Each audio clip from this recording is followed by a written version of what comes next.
25 years later, and he still dresses like he's about to go pour concrete somewhere. Renee said it loud enough for 3 tables to hear before I did. Her friends laughed the way people laugh when they've already decided who the joke is on before anybody said anything funny. I didn't turn around right away. I finished stirring my coffee, set the spoon down on the saucer, and only then looked up. The ballroom was doing what reunion ballrooms always do: low chandelier light. A jazz trio working through something soft near the bar. Name tags with faded yearbook photos that made everyone look like strangers wearing their own faces from 25 years ago. "Renee," I said, "even, not cold, just even." "Daniel," she said back, drawing the word out like she was testing whether it still had the same weight it used to. She looked good. She always did. But there was something new in the way she held herself. A practiced confidence I didn't remember.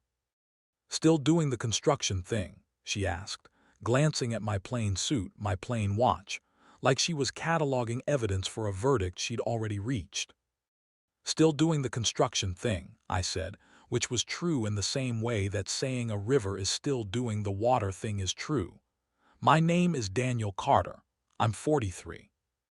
And if you'd asked me 8 years ago what I thought tonight would look like, standing in a hotel ballroom in downtown Nashville at my 25th high school reunion, I would not have guessed any of it.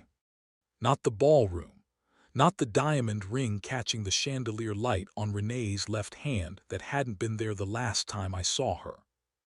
Before we go any further, I want you to know something that matters more than anything that happens later tonight.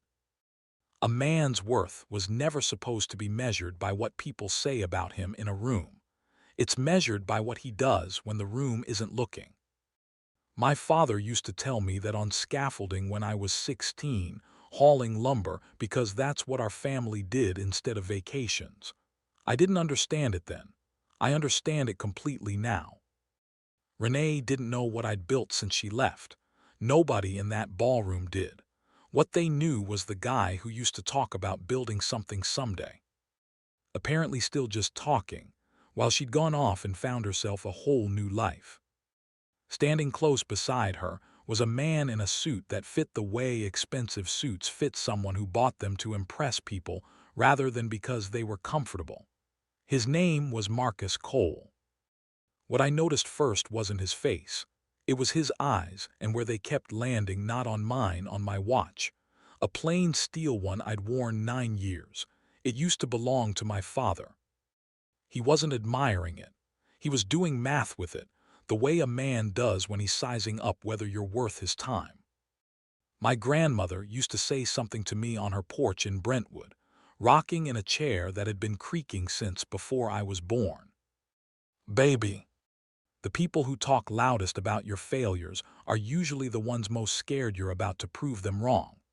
She raised 6 children on a school cafeteria salary and never once raised her voice at another human being that I ever witnessed. Patience, she said, wasn't the same thing as doing nothing. It was doing everything quietly, while the people around you assumed you were doing nothing at all. Welcome back, grab your snacks, get comfortable, and remember, the people in these stories had every chance to behave themselves. They just chose wrong. 20 minutes before Renee found me, my old friend Denise had pulled me aside near check-in.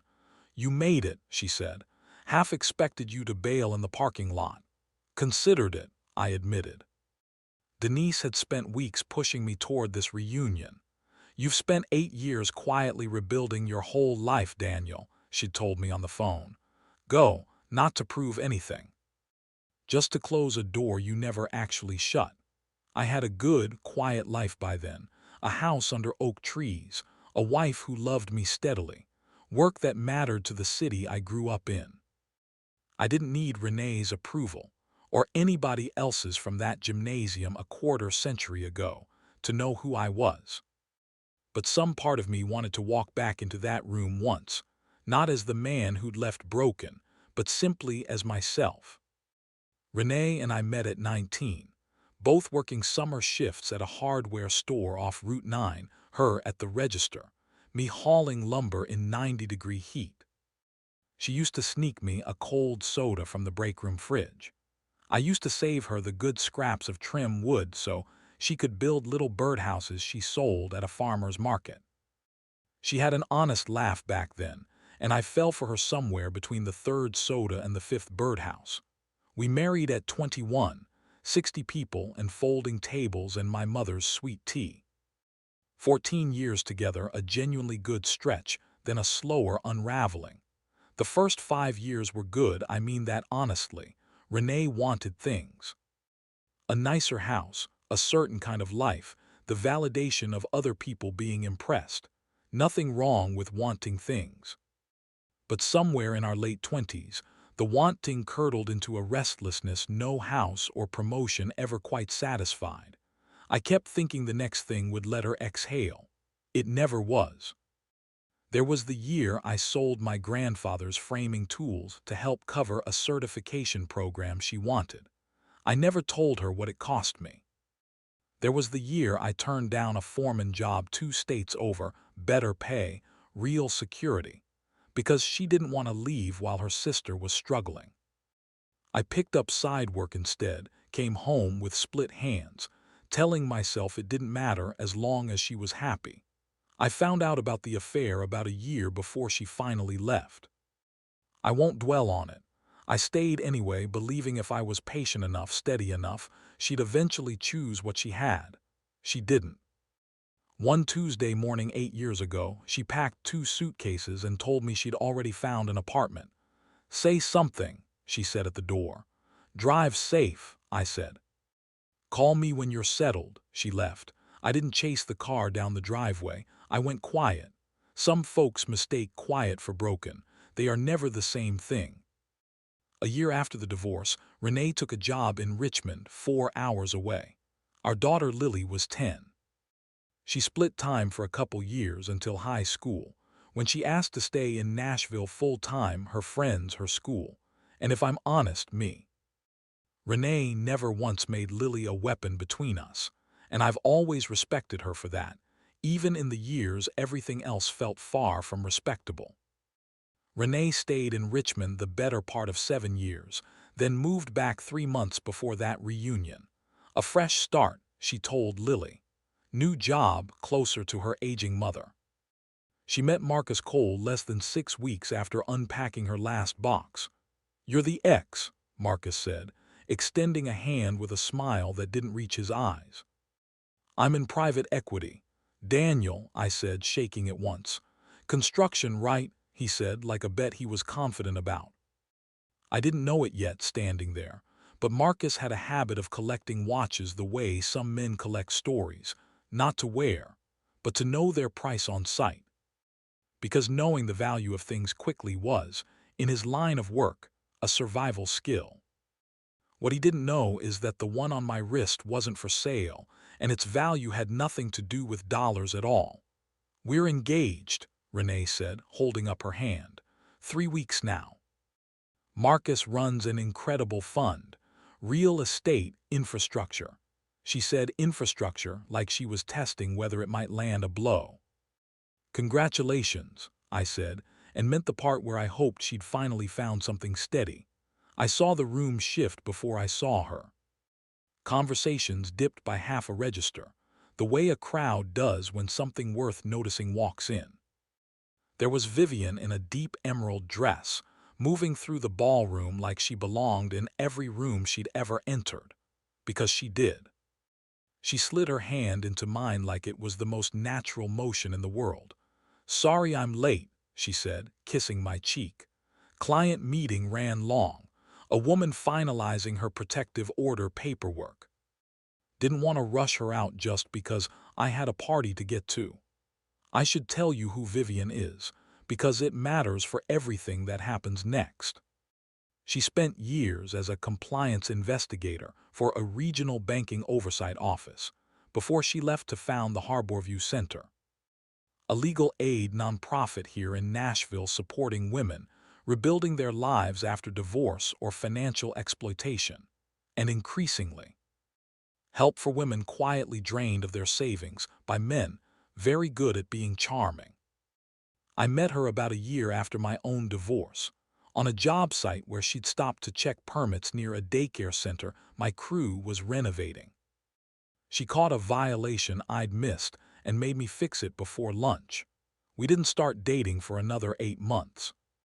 Neither of us was in a hurry, and that was exactly the right pace for two people who'd both been burned by moving too fast toward things that looked right instead of things that actually were. We married 3 years ago. This is Vivian, I said, my wife. You didn't mention your wife was, Renee paused, searching for a word. So lovely. You didn't ask, I said, not cruel, just true. Vivian extended her hand warmly to Renee because that's who she is.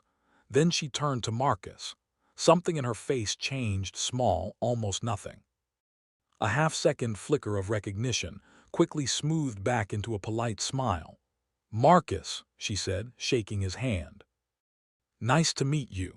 Likewise, he said, already looking past her toward someone more useful to talk to. I hadn't come to that reunion expecting to be the center of anything. What I hadn't seen coming was the reunion committee chair, Brenda Holt, stepping up to the microphone. Before we get too far tonight, Brenda said, I want to do something I've been asked to keep quiet, but given some of what I've overheard, I've changed my mind. Most of you don't know this, but this ballroom, this catering, the band, even the scholarship raffle tonight, all of it was fully underwritten by one of our own classmates who asked to remain anonymous. But I think our class ought to know who made tonight possible. Daniel Carter funded this entire reunion, and while I had the floor, I did some digging. That man also quietly funded the renovation of the rec center on Willow Drive 2 years ago.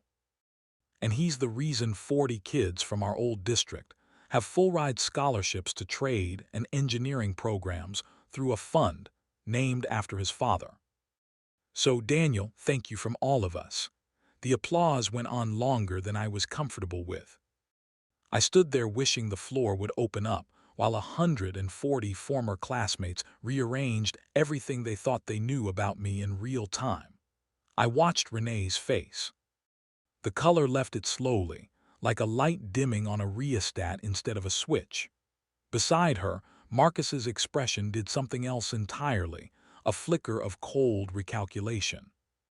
The look of a man realizing he'd been standing next to the wrong target all night. That's you, Renee finally managed. All of it. You paid for all of this. I didn't want it to be about that, I said, and meant it. Here's the part of the story that turns this from a simple night of humbled pride into something with real weight. So stay with me. About 5 weeks before that reunion, two women had come separately to the Harbor View Center asking for help. Both had recently separated from long marriages. Both had met a charming, well-dressed man within weeks of their divorces finalizing. A man who talked fast about real estate funds, moved the relationship toward engagement almost immediately, and walked away from each with a 5-figure investment that simply evaporated the moment anyone asked for paperwork. Neither woman had a full name for him. One knew him only as Ray. The other had a blurry photo from a restaurant receipt camera. Vivian had flagged the pattern immediately. She'd already opened a file with a detective she worked with regularly, cross-referencing similar complaints in neighboring counties. What she hadn't had until that moment on the ballroom floor was a face. Now she did. She didn't make a scene. She excused herself 20 minutes later, stepped into the hotel corridor and sent a text to Detective Ray's. I think I just met Ray. Ballroom downtown. Real name may be Marcus Cole. Calling you first thing tomorrow with everything. The next morning, Vivian sat at our kitchen table with 2 case files and worked for 6 hours straight. She pulled the photo from a previous complainant's file, compared it against a picture Denise had quietly taken at the reunion, and confirmed what she'd suspected in the corridor. She filed everything with Detective Ray's office by that afternoon, not because of Renee or me at all, but because it was exactly the work she did every week for women who had nobody else looking out for them. This isn't about Renee, she told me that evening, and I believed her completely. If it helps her too, fine. But I'd have filed this exact complaint if I'd seen his face at the grocery store. 4 days later, detectives obtained a warrant. They arrested Marcus Cole outside his apartment on charges connecting him to at least 3 victims across 2 counties. With investigators expecting the number to grow once his financial records were unwound. Renee called me that night, furious in a way I hadn't heard since the worst days of our marriage. You couldn't just let me have this one thing. You had to make sure it went down at your wife's little organization. This is how you handle it. You destroy him. Renee, don't. Don't act like this is a coincidence. Vivian's had it out for me since the second she shook his hand. I didn't argue. There's a particular kind of hurt that doesn't hear reason yet, no matter how true the reason is. I told her I was sorry she was in pain, and I meant it, and let the call end there. 2 days later, Detective Reyes called Renee directly, walking her through the file. Bank statements showing the same pattern with 4 different women in 18 months, each one within months of a divorce. Messages from an entirely separate fiancé in Charleston that Marcus had been actively engaged to at the exact same time. A woman named Claire, planning an October wedding 300 miles away. Entirely unaware Renee existed. Photos of a storage unit full of gifts and jewelry, kept as a kind of rotating inventory for whichever woman he was courting next. Purchased with money pulled from earlier victims' divorce settlements. Renee called me again that same night. No fury this time, just an exhausted, hollowed-out quiet I recognized because I'd worn it myself once, a long time ago. "I'm so sorry," she said. "I said terrible things to you and Vivian, and none of it was true. I knew it wasn't true even while I was saying it. I just couldn't stand the idea that you'd been right about him and I'd been that easy to fool. You weren't fooled because you're foolish," I said. "You were fooled because he's very good at what he does, and because you just moved to a new city looking for a fresh start, and he knew exactly how to find women in that moment. That's not a flaw in you, Renee. That's a crime he committed against you." She cried for a long while, and I let her, because some things don't need fixing in the moment. They just need somebody willing to stay on the phone. "Will you tell Vivian I'm sorry?" she asked. "Properly, not just through you." "Tell her yourself," I said. "She'd want to hear it from you." She did call 2 days later. I wasn't in the room for that conversation, and I never asked what was said. Some conversations belong only to the 2 people having them. About 3 weeks later, Renee asked to take Lily and me to lunch, nothing formal, a diner near her mother's place in Brentwood. Near the end, when Lily stepped away for a to-go box, Renee reached across the table and put her hand over mine. "I spent 8 years telling myself a story where I was fine, and you were the one who'd stayed small," she said. It was easier than admitting I'd traded something real for the idea of something impressive, and then gotten fooled by a worse version of the same mistake. "You're allowed to have gotten it wrong," I said. "That doesn't erase the good years. It just makes you somebody who was looking for something and hadn't found it yet. Have you found it?" "Every ordinary morning," I said. "That's usually where it's been hiding." She laughed at that, a real laugh, the first honest one I'd heard from her in a long time. The following week she met Vivian for coffee near the Harborview Center, and whatever was said, Vivian came home lighter than she'd been in days. I want to slow down here because this next part matters more to me than anything else in this story. Lily is 17 now, a senior applying to civil engineering programs. She's never told me it's because of me, and I've never asked her to say it, but I noticed the sketchbook she filled with bridge designs at 11. I noticed she still asks to come by job sites just to watch. She called one Wednesday evening and near the end mentioned, almost as an afterthought, a scholarship she'd won through something called the Walter Carter Memorial Fund. I looked him up.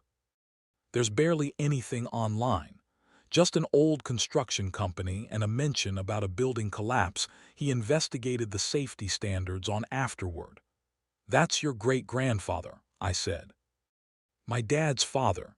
Runs in the family, huh? I told her the truth then about the fund. And why I'd never mentioned it. Because I wanted her to earn her way into engineering, because it lit something up in her, not because of any name attached to it. So I didn't actually win anything, she asked, careful, bracing for it to feel smaller. You did, I said quickly. The selection committee doesn't know who applies personally. I made sure of that years ago, specifically so nobody could ever say you got it because of who your father is.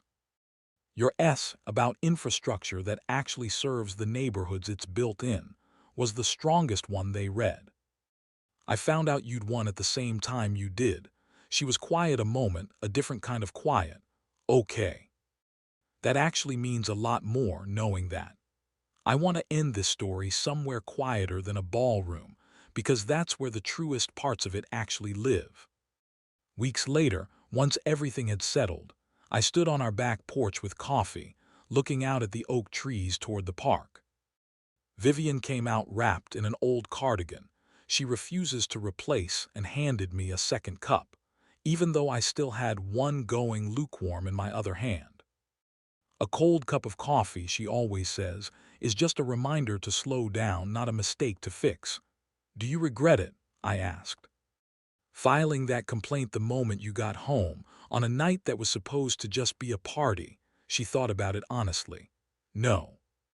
I'd have filed it if I'd met him anywhere else, on any other night, attached to any other person. That's not a hard question for me, Daniel. It never has been. She leaned her head against my shoulder. The hard part was watching Renee's face while I did it. I didn't do it to hurt her. I did it because 3 other women needed somebody too. I know, I said. I've never once doubted that. Later that afternoon, I called Denise to thank her for pushing me to go that night. You knew, didn't you, that something like this might happen? I didn't know the details, she laughed. I just knew you were finally ready to stop carrying it alone. Then, softer, your grandmother would have been proud of how you handled that room. Calm as still water. She used to say patience wasn't the same as doing nothing, I said. Most of us take 20 years to understand what our grandmother said in about 10 seconds. That's just how wisdom works, Denise said. It waits for you. Real healing rarely arrives with fireworks. It shows up in small, deliberate choices made quietly, long before anyone's applauding, sometimes in the unglamorous work of somebody simply doing their job well, without a thought for who it might embarrass along the way.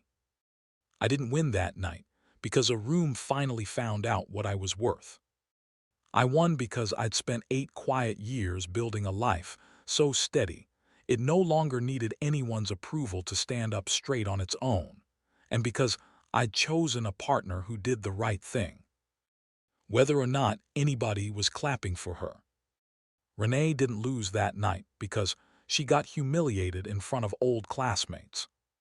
She lost for a little while because she'd gone looking for a fresh start in the arms of the first person who told her exactly what she wanted to hear.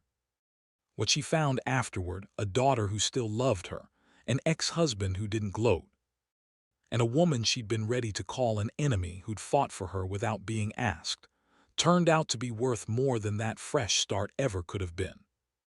That kind of peace is available to all of us. It's just built one ordinary morning at a time. So tell me, what would you have done in Vivian's shoes that night? Would you have filed that complaint, knowing whose fiancé it would expose? And where are you watching from tonight? Drop it in the comments. I love reading where this community comes from. If you enjoyed this story, hit that like button, subscribe for more, and share your thoughts below. Thanks for spending this time with me. I'll see you in the next one.